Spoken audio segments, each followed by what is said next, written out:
โอเคหุ้น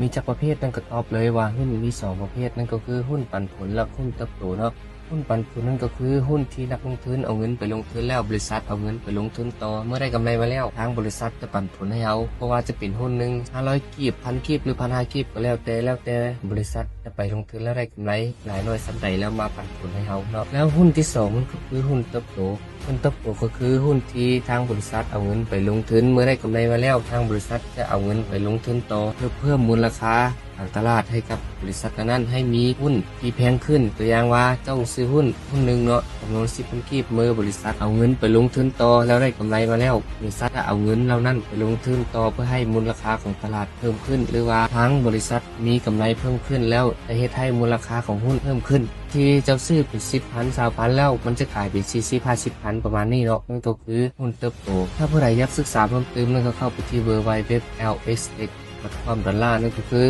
เว็บของตลาดหลักทรัพย์ลาวเลยถ้าใครผู้อย่างเขาเป็นไว้เลยเดี๋ยวเพิ่มมาตอบให้